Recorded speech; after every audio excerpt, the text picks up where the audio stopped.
Hello दोस्तों, नमस्कार। हम लोगों ने जो ऑर्गेनिक केमिस्ट्री का जो स्लॉट चल रहा था टीजीटी पर, जो लोग टीजीटी की तैयारी कर रहे हैं वो लोग अब आप सतर्क हो जाएं, अलर्ट हो जाएं। और हमने आपको बताया था डिहाइड्रेशन हाइड्रेशन इसको कंप्लीट करेंगे। इसको कंप्लीट किए बिना हम इसे रोकेंगे नहीं। तो हाइड्रोकार्बन्स के जो दो स्लॉट थे, यानी पहले स्लॉट में मैंने आपको बताया था कि यहां तक आपको चलना है। डिहाइड्रेशन रिएक्शन को आपको जानना है। देखो, डिहाइड्रेशन का मतलब है कि अगर आपने इथेनॉल वाली कंडीशन ले ली, यानी कि यहां पर आप वाटर को रिमूव कराएंगे। ये मैंने यहां पर इथेनॉल ले लिया है। इस इथेनॉल में मैं क्या करता हूं, कंसंट्रेटेड H2SO4 डाल देता हूं। और कंसंट्रेटेड H2SO4 डालने के बाद इसे जब आप हीट करेंगे तो यहां से वाटर का रिमूवल हो जाता है। ये रिएक्शन और इसकी मैकेनिज्म आप दोनों अच्छे से पढ़िएगा, जो हमने हमेशा समझाई है। एल्कीन बनता है, इसे बोलते हैं डिहाइड्रेशन। वाटर का यहां से रिमूवल हुआ है, वाटर यहां से रिमूव हुआ है। अगर हम लोग हाइड्रेशन की बात कर लेते हैं तो हाइड्रेशन में भी हम जानने की कोशिश करेंगे क्या होता है। अगर यही कंपाउंड, मतलब अगर मैंने ये एल्कीन ले लिया है, इस एल्कीन में अगर हम लोग वाटर का एडिशन करते हैं यानी H2O जोड़ते हैं, तो फिर ये कंपाउंड हमारा फिर क्या बना देता है, वापस हमें इथेनॉल की तरफ ले जाता है। तो कहने का तात्पर्य है ये रिएक्शंस हमारे लिए बहुत इंपॉर्टेंट है, इनकी मैकेनिज्म आप बिल्कुल नहीं छोड़िएगा। और डिहाइड्रोहैलोजिनेशन की अगर हम लोग बात कर लेते हैं तो डिहाइड्रोहैलोजिनेशन में आपने मान लीजिए ये कंपाउंड लिया और इस कंपाउंड में सपोज कर लेते हैं कि यहां पर आपने Br और यहां पर H, और इसमें एल्कोहलिक KOH लेते हैं। और जब ये एल्कोहलिक KOH आप डालेंगे तो फिर KBr निकलता है, तब भी यहां पर एल्कीन ही बनते हैं। लेकिन इन सब में आपका डिफरेंट यहां KBr भी निकलेगा और वाटर भी निकलेगा, ऐसा मेरा मानना है। और आप ये जानते भी, इनकी मैकेनिज्म मैंने पूरी तरीके से जो मैकेनिज्म वाला चैप्टर है उसमें समझाया हुआ है। तो ये स्लॉट भी हमारा जबरदस्त होगा। आज पूरा कंप्लीट करेंगे। हम लोग एल्कीन पर चल रहे थे, आपने देखा था एल्कीन की हमारी बात चल रही थी। तो एल्कीन में ये रिएक्शंस बहुत जरूरी है। इसके बाद आपको बताता हूं ओजोनोलिसिस को भी आप ध्यान से पढ़ लीजिएगा। यहां पर मैं कहूंगा कि ओजोनोलिसिस आप इसकी जबरदस्त पढ़िएगा। ओजोनोलिसिस की आपको एक ट्रिक बताता हूं, सुपर ट्रिक भी बोली जाती है। ये क्या हो सकती है ओजोनोलिसिस की सुपर ट्रिक, अगर हमारे पास में ये है और हमने इसको ओजोन के साथ में रिएक्शन कराया, तो आप जानते हो कि ओजोन ट्राई ओजोनाइड का जो प्रोडक्ट है वो बन जाता है। और इस ट्राई ओजोनाइड के प्रोडक्ट को जब आप तोड़ते हैं तो आपको जानते हैं कार्बोनाइल कंपाउंड मिलते हैं। यानी कि यहाँ पर इसके नीचे हम लोग कार्बोनाइल कंपाउंड बना लेते हैं इस तरीके से। एक हमारा C डबल बॉन्ड O का कंपाउंड यहाँ पर मिलेगा, C डबल बॉन्ड O यहाँ मिलेगा, और दूसरा। अब बात आती कि आखिरकार कैसे हमारे पास एट रैंडमली क्वेश्चन आ जाए कि भाई ये बताइए ये कंपाउंड किससे मिलेगा, तो मैं आपको बताता हूँ। देखिए, आपको करना क्या है, अगर मान लीजिए सपोज कर लेते हैं चारों तरफ H है, तो यहां पर मैं एक बात आपसे कहूंगा कि जहां से आप तोड़ना चाह रहे हैं इसको यहां से तोड़ना है, तो इधर क्या आएगा, इधर बस इनके जो ग्रुप लगे हैं ये डिसाइड करेंगे कि कंपाउंड क्या बनेगा। अब इसमें ही एक को इधर लगाना है, एक को इधर लगाना है, इसका मतलब है कि कंपाउंड इन दोनों का जो प्रोडक्ट बनना चाहिए वो इन दोनों का प्रोडक्ट फॉर्मेल्डिहाइड ही बनेगा। ओजोनोलिसिस पर दो मॉलिक्यूल बनेंगे, एक इधर एक इधर। अगर मान लीजिए थोड़ी देर के लिए मैंने CH3 यहाँ लिया, H यहाँ ब्यूट-2-ईन ले लिया, कहने का तात्पर्य ये है, तो ब्यूट-2-ईन में भी कुछ नहीं करना, यहीं से तोड़ देना है, एक को इधर लेना है, एक को उधर लेना है। तो कंपाउंड कहने का तात्पर्य CH3 लिया और यहाँ पर मैंने H लिया, यहाँ C डबल बॉन्ड O यानी कि CH3CHO के मैंने दो मॉलिक्यूल यहाँ पर ले लिए। तो बहुत ही जबरदस्त है, बहुत ही इंपॉर्टेंट है। इसी तरीके से अगर आप चाहते हैं कि अगर आपने कंपाउंड यहाँ पर लिया है, यहाँ पर compound C double bond C, यहाँ पर CH3, यहाँ पर CH3 लिया, और अगर मैंने इसको यहाँ से तोड़ा, फिर आपको जानकारी होगी कि यहाँ पर एसीटोन बनने के चांस ज्यादा हैं।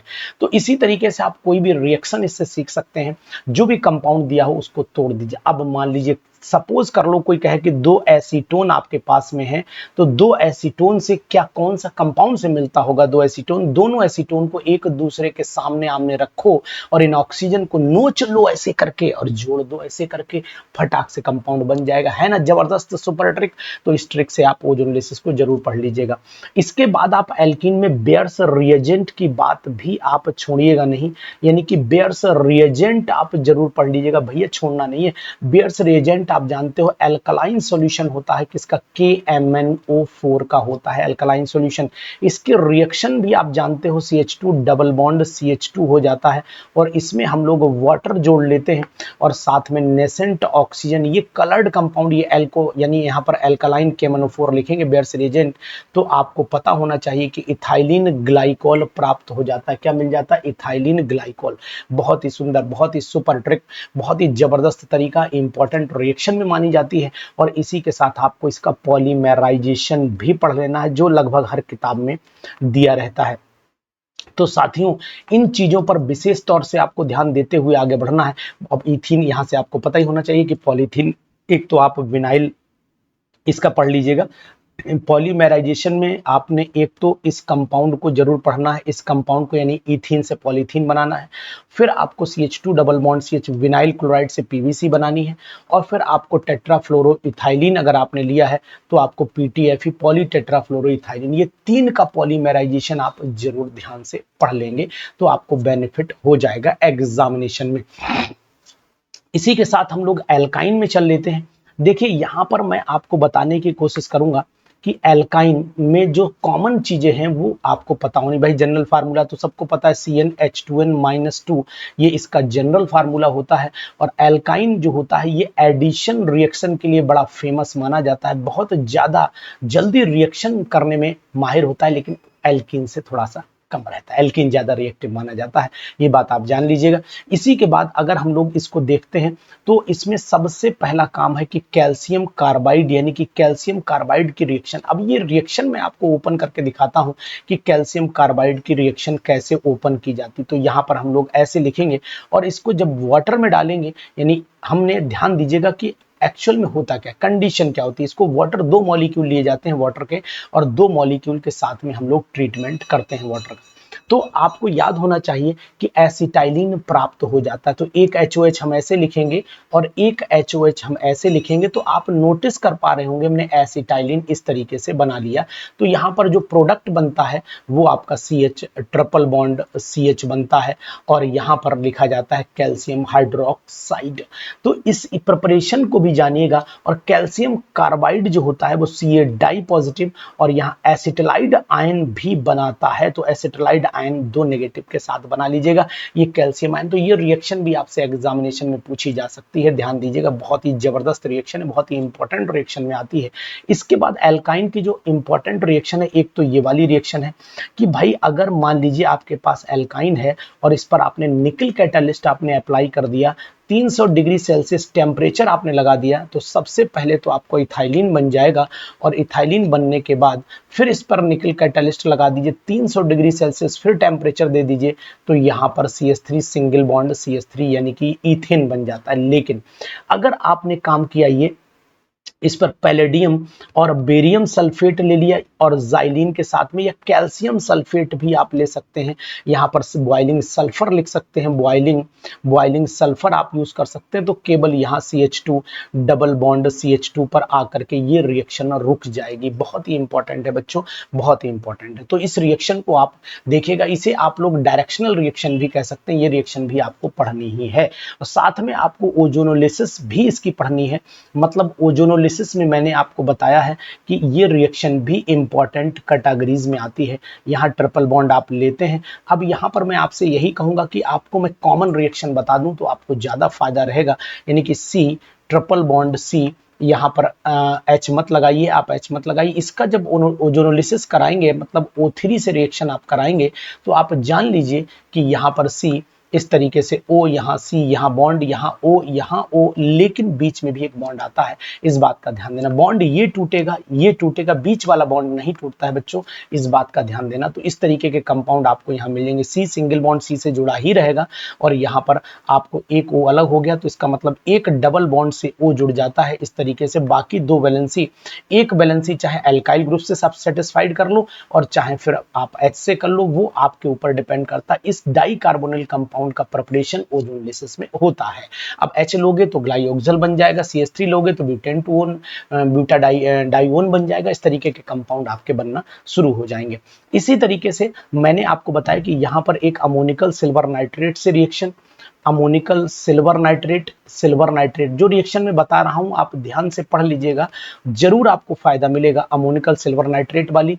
यानी कि यहां पर अगर मैंने ये एसिटाइलिन लिया हुआ है तो एसिटाइलिन की रिएक्शन आप 2AgNO3 के साथ में अगर कराते हैं और साथ में आप अमोनियम हाइड्रोक्साइड लेते हैं और प्रोडक्ट आपको पता होना चाहिए C triple bond C Ag, यानी कि सिल्वर एसिटाइलाइड का जो है वो greyish white precipitate, greyish white बोलते हैं, प्रेसिपिटेट आपको प्राप्त हो जाएगा। बहुत ही जबरदस्त रिएक्शन है, बहुत ही इंपॉर्टेंट रिएक्शन मानी जाती है। इसी के साथ आप जानिए कि अगर कॉपर एसिड अमोनियम यानी कि ये अमोनियम सिल्वर नाइट्रेट से रिएक्शन, अमोनिकल सिल्वर नाइट्रेट बोलते हैं, अमोनिकल क्यूप्रस क्लोराइड भी आप ले सकते हैं, ammoniacal cuprous chloride, ammoniacal cuprous chloride, ammoniacal cuprous chloride से आप ये रिएक्शन करा सकते हैं। बहुत ही important, very very important reaction, very very important reaction, ये बात आप जान लीजिए अच्छी तरीके से। अब यहीं पर मैं आपसे कहूंगा कि अगर अमोनिकल क्यूप्रस क्लोराइड की मैं बात करता हूं तो यहाँ CH ले लिया, यहीं पर मैं रिएक्शन करा रहा हूं Cu2 Cl2 और साथ में रिएक्शन कराऊंगा 2NH4 OH के साथ में। तो अब ये प्रोडक्ट क्या होगा, C, यहाँ पर आप C ले लीजिए और यहाँ पर Cu, यानी कि ये ब्रिक रेड, यानी कि ईंट की तरह लाल, ब्रिक रेड प्रेसिपिटेट बन जाता है, ब्रिक रेड प्रेसिपिटेट प्राप्त हो जाता है। इस बात का ध्यान दीजिएगा, ठीक, बहुत इंपॉर्टेंट है और बहुत एग्जाम में पूछी जाती है। इसी के साथ एक रिएक्शन और जो TGT में पूछी जाती है कि अगर मान लीजिए मैंने यहाँ पर एसिटाइलिन ले लिया है और इसकी रिएक्शन में करा रहा हूं Hg, ठीक है, Hg डाई पॉजिटिव या HgSO4, और सॉल्यूशन भी मैंने डाइल्यूट H2SO4 का लिया हुआ है, तो इसके साथ में एक्चुअल में क्या होता है, इसको भी हम एरो के ऊपर ही लिख देते हैं, यानी Hg di positive slash H positive ion. तो यहाँ पर आपका H और यहाँ पर OH वाटर के साथ में रिएक्शन करा देते हैं, तो यहाँ पर आपका CH2 डबल बॉन्ड CHOH एक अनस्टेबल प्रोडक्ट मिल जाता है। और इस प्रोडक्ट को अगर दोबारा हम लोग रीअरेंज कर लेते हैं तो रीअरेंज नीचे कर दे रहा हूं, यहाँ पर CH3 CHO मिल जाता है। इसी तरीके से अगर मान लो आपने यहाँ पर सपोज कर लेते हैं कि एसिटाइलिन नहीं लिया, सपोज आपने ये कंपाउंड लिया CH3C ट्रिपल बॉन्ड CH ले लिया, तो सिंपल सब कुछ वही रहेगा, यानी HgSO4 भी रहेगा, H2SO4 भी रहेगा, लेकिन प्रोडक्ट आपका जो बनेगा वो आपका एसीटोन कहलाएगा। तो है ना जबरदस्त रिएक्शन साथियों, एकदम आपकी तैयारी भरपूर हो जाएगी, कोई दिक्कत आपको नहीं आने वाली। एक तो ये रिएक्शन पढ़िएगा, दूसरी आपको इसका पॉलीमेराइजेशन जरूर पढ़ लेना, पॉलीमेराइजेशन रिएक्शन पर भी आपको फोकस कर लेना चाहिए।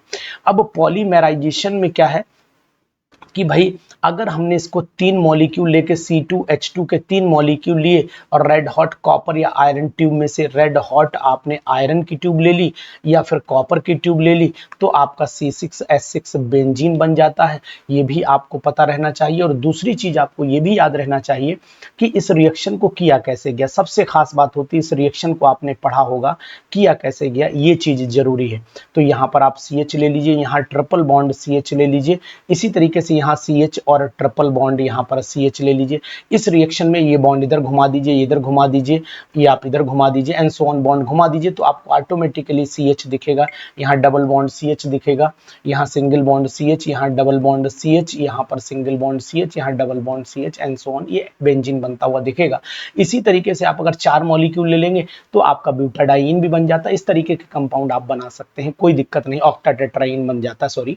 तो ध्यान दीजिएगा, ऐसी रिएक्शंस को आप जरूर पढ़ लीजिएगा। तो ये तो आपको एल्किन और एल्काइन में पढ़ना है, इनके ऑक्सीडेशंस भी जरूर पढ़ लेने हैं, ये बात भी आप नोट करके रखिएगा। लेकिन मैं यहाँ पर आपको बताना चाहूंगा इन तीनों का डिफरेंस भी जरूर पढ़ लेना, यानी कि एल्किन और एल्कीन और एल्काइन में डिफरेंस कौन सा हो सकता है। वो डिफरेंस में एक तो ब्रोमीन वाटर वाला जरूर पढ़िएगा। जब ब्रोमीन वाटर से पास करते हैं, मार्कोनी-कॉफ रूल की बात छूट गई थी, वो भी मैं अभी बता दूंगा आपको, ब्रोमीन वाटर से जरूर पढ़ लीजिएगा। अल्कलाइन केमनोफोर वाला जो रिएक्शन है वो जरूर पढ़ लीजिएगा। उसके बाद अमोनिकल क्यूप्रस क्लोराइड यानी कि Cu2Cl2 और अमोनिकल सिल्वर नाइट्रेट, इनकी रिएक्शन भी आप जरूर ध्यान से पढ़ लीजिएगा, जो बहुत बेहतर हो सकती हैं। ठीक है, एक बात याद रखिएगा। दूसरी बात मैं आपको जो यहां पर बताने की कोशिश कर रहा हूं वो थी मार्कोनी और एंटी मार्कोनी कॉफ रूल, जिसे खैरस इफेक्ट के नाम से भी जाना जाता है। तो मार्कोनी का रूल जो है मार्कोवनी मार्कोवनी का जो रूल है वो आपका सब पर काम करता है, यानी कि HBr पर तो करता ही करता है, ये HI पर भी करता है, ये H2O पर भी करता है एसिडिक मीडियम पर। लेकिन एंटी मार्कोनी का जो रूल है वो आप ध्यान दीजिएगा, एंटी मार्कोवनी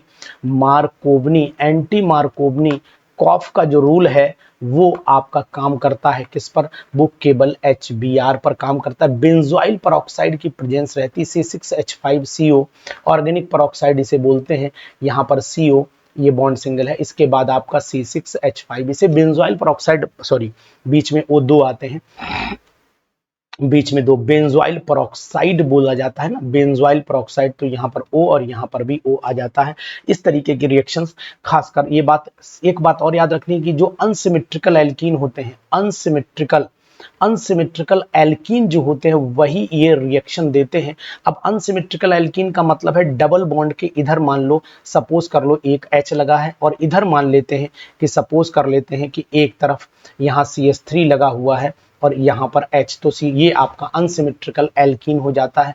दूसरा ये हो गया आपका अनसिमेट्रिकल। और सिमेट्रिकल एल्कीन कौन से होते हैं वो आप जानते हो, डबल बॉन्ड के दोनों तरफ आपका जो कार्बन होना चाहिए, डबल बॉन्ड के दोनों तरफ जो कार्बन होना चाहिए वो समान होना चाहिए। तो यहाँ पर आपको दोनों तरफ कार्बन समान दिख रहा है, इसके इधर भी एक CH3, इसके इधर भी H, इधर भी H, मतलब सिमिलर हो गया। और अगर दूसरा एग्जाम्पल देखें तो सबसे फेमस एग्जाम्पल आपका ये वाला भी है, ये भी सिमेट्रिकल में आता है। तो ये रूल जो है वो केवल अनसिमेट्रिकल एल्कीन वाले ही शो करते हैं।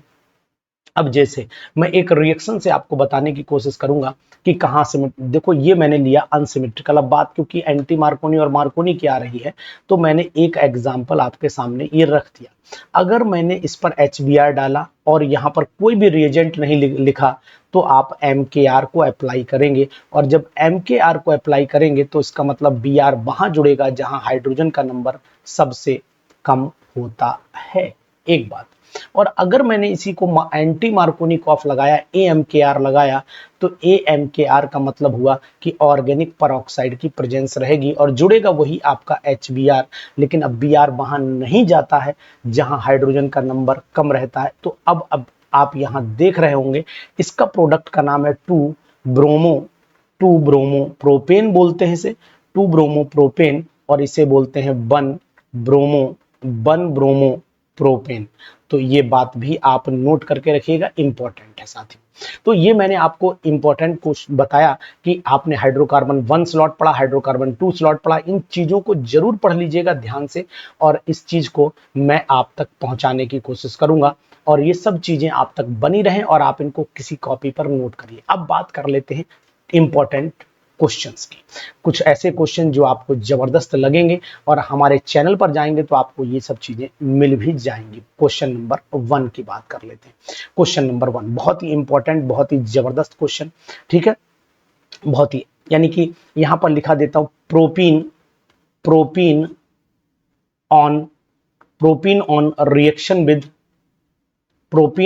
Reaction with Hg di positive H positive ion to give. अब पहला कौन सा ऑप्शन, मैं आपको पहला ऑप्शन दे रहा हूं यहां पर कि प्रोडक्ट आपका ग्लाइऑक्सल बनेगा, या बी ऑप्शन आपको दे रहा हूं यहां पर acetaldehyde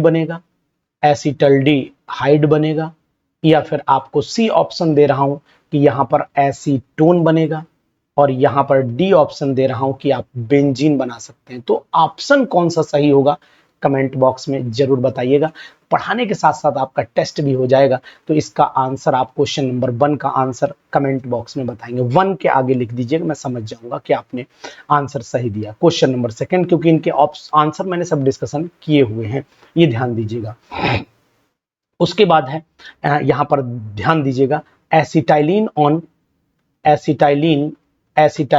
on ozonolysis give.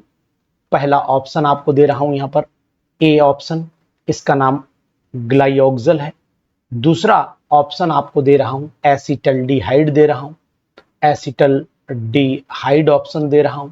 C option आपको एसीटोन दे रहा हूं, एसीटोन, और डी ऑप्शन आपको दे रहा हूं यहां पर बेंजीन। तो आप जवाब जरूर दीजिएगा सेकंड वाले का भी। कुछ क्वेश्चन आप भी प्रैक्टिस करके, प्रैक्टिस जबरदस्त हो जाएगी हमारी और आपकी। बहुत ही इंपॉर्टेंट, बहुत ही important, very very important. Question number third पर चले आइए। क्वेश्चन नंबर थर्ड बहुत ही इंपॉर्टेंट, वेरी वेरी इंपॉर्टेंट, याद रखिएगा। बेयर्स रिएजेंट इज, तो यहां पर मैं लिख देता हूं बेयर्स रिएजेंट। बेयर्स रिएजेंट कौन है इसमें, तो बेयर्स रिएजेंट पूछा है, तो बेयर्स रिएजेंट इज ऑप्शन आपको देना है। ए ऑप्शन मैंने आपको दिया, ए ऑप्शन दिया KOH, इसको बेयर्स रिएजेंट बोलते हैं। बी ऑप्शन दिया KMnO4, इसे बोलते हैं। सी ऑप्शन मैंने दिया आपको एसिडिक KMnO4 आपका दे दिया, ठीक है, एसिडिक KMnO4।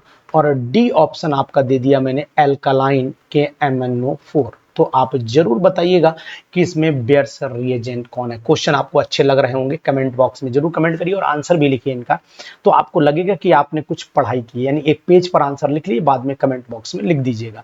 उसके बाद क्वेश्चन आ जाता है, बहुत ही इंपॉर्टेंट है, aluminium carbide Al3 Al4C3, Al4C3 aluminium carbide Al4C3 on hydrolysis, on hydrolysis gives. अब ये क्या ऑप्शन देगा, गिव्स। नंबर 1 पहला ऑप्शन आपको दे रहा हूं, क्या ये C2H2 बनाएगा।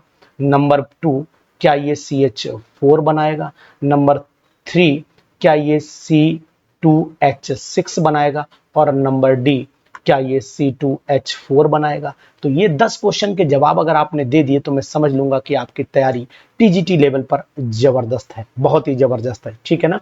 यहां पर लिख देता हूं hydration, hydration of alkene, hydration of alkene, hydration of alkene involved, involved, यहां पर इन्वॉल्व कर देता हूं। प्रोटोनेशन या डीप्रोटोनेशन की अगर मैं बात करता हूं तो यहां पर मैं लिख देता हूं प्रोटोनेशन और डीप्रोटोनेशन। नंबर ए पार्ट हो जाता है प्रोटोनेशन, प्रोटोनेशन की मैं बात करता हूं। Number B, number B hydroxylation की बात करता हूं, हाइड्रोक्सिलेशन यहां पर हो जाता है, हो जाता है। सी की बात करता हूं, यहां पर कार्बोनेशन हो जाता है, कार्बोनेशन हो जाता है। या फिर यहां पर कोई ऑप्शन नहीं, यानी कि डी में आपका नन लगा देता हूं। तो आप इसका भी जवाब कमेंट बॉक्स में जरूर दीजिएगा। बहुत ही जबरदस्त, very very important question number next 6 पर आ जाते हैं। 6 पर आ जाते हैं, alkene, alkene and alkyne, alkene and alkyne can be differ, can be differ by, can be differ by, इसमें किससे डिफरेंस किया जाएगा। पहला ऑप्शन है एल्कालाइन KMnO4 से, क्या ये डिफरेंस कर सकते हैं हम लोग। बी ऑप्शन आपका होगा, क्या हम लोग अमोनिकल, अमोनिकल क्यूप्रस क्लोराइड से इसको डिफर करेंगे। सी ऑप्शन होगा, क्या इन दोनों को, बोथ ए एंड बी को यूज कर सकते हैं। या डी ऑप्शन होगा, क्या हम लोग इसमें KMnO4 एसिडिक मीडियम में डालें तब हमारा काम चल सकता है। बहुत ही जबरदस्त क्वेश्चन है, बहुत ही जबरदस्त क्वेश्चन है, इसको भी आप जरूर करिएगा। क्वेश्चन नंबर 7 पर चले आइए। क्वेश्चन नंबर 7 ये भी बहुत इंपॉर्टेंट क्वेश्चन है। ज्योमेट्रिकल आइसोमेरिज्म है, वो कौन शो करता है। Geometrical isomerism, geometrical isomerism is shown by, isomerism is shown by, कौन शो करता है ज्योमेट्रिकल आइसोमेरिज्म, वो आप जानिए। नंबर ए ऑप्शन मैं आपको दे रहा हूं, ज्योमेट्रिकल आइसोमेरिज्म कौन शो करता है। एल्काइन शो करेगा, क्या एल्काइन शो करता है। बी, क्या एल्कीन शो करता है, एल्कीन शो करता है। सी ऑप्शन, क्या आपका एल्कीन शो करता है। या डी ऑप्शन, कोई भी नहीं करता है, नन। ठीक है, इस बात का आप ध्यान दे लीजिएगा, बहुत ही important, very very important. Question number 8 पर चले आइए, 8 पर चले आइए, बहुत ही important, very very very important. तो आप ध्यान दीजिएगा, ये क्वेश्चन भी आपके एग्जामिनेशन में आने की पूरी संभावना बनी रहती है। एसिटाइलिन ऑन रिएक्शन विद, यहां पर मैं लिख देता हूं acetylene, acetylene on reaction with, acetylene on reaction with bromine water, अगर ब्रोमीन वाटर से रिएक्शन करता है तो जो प्रोडक्ट बनता है वो क्या होगा। नंबर 1 क्या प्रोडक्ट बनेगा आपको बताना पड़ेगा, यानी कि एक product 1,1, 2,2, tetra tetra bromo tetra bromo propane मिलेगा, टेट्रा ब्रोमो प्रोपेन मिलेगा। या फिर B option 1,1 2,2 tetra tetra bromo tetra bromo ethane आपको मिलेगा, क्या ये संभावना है? या फिर सी ऑप्शन में आपको दे रहा हूं 1,2 di bromo di 1,2 di bromo ethene आपको मिलेगा। या फिर आपको केवल यहां पर ब्रोमो ब्रोमो इथेन मिलेगा, ब्रोमो इथेन मिलेगा। तो इसमें से आप बताएंगे कि ऑप्शन कौन सा सही है। तो ये जबरदस्त क्वेश्चन भी चल रहे हैं, आपके स्लॉट भी मस्त चल रहा है, इसमें तैयारी का भरपूर आनंद भी आप ले सकते हैं।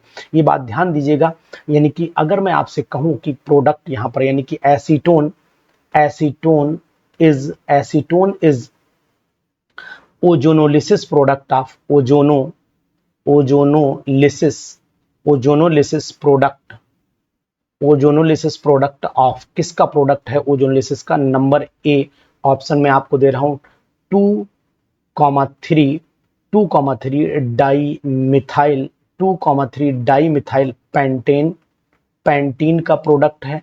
या फिर बी ऑप्शन में आपको दे रहा हूं 2,3 डाई मिथाइल ब्यूट 2इन का प्रोडक्ट माना जाएगा। सी ऑप्शन दे रहा हूं आपको ब्यूट 2इन का प्रोडक्ट माना जाएगा, ब्यूटीन 2 का प्रोडक्ट माना जाएगा। या फिर डी पेंट 2इन का प्रोडक्ट माना जाएगा, पेंट 2इन मतलब पेंटीन 2 का। तो इसमें से कौन सा आंसर सही होगा बताइएगा। बहुत ही अच्छे क्वेश्चंस हैं, बहुत अच्छा स्लॉट है। क्वेश्चन नंबर 10 पर चले आते हैं, ये भी बहुत है। ग्लाइओक्सल is obtained on ozonolysis of किसके ओजोनोलिसिस से बनता है? नंबर 1, क्या यहां पर मैं इथाइलिन का ऑप्शन सही मान सकता हूं? क्या मैं यहां पर एसिटाइलिन का एग्जाम्पल सही मान सकता हूं? क्या मैं यहां पर जो ऑप्शन है बेंजीन ऑप्शन मान सकता हूं? या फिर डी यहां पर ए एंड सी बोथ यहां पर ऑप्शन लगा सकता हूं? तो जवाब दीजिएगा। बहुत ही अच्छा स्लॉट, बहुत ही इंपॉर्टेंट क्वेश्चन, और आपसे जरूर कहूंगा कि इन क्वेश्चन का जवाब अगर आपने दे दिया तो हम मान लेंगे कि आपकी तैयारी एकदम जबरदस्त। तो ये 10 क्वेश्चन आपके लिए। Thank you.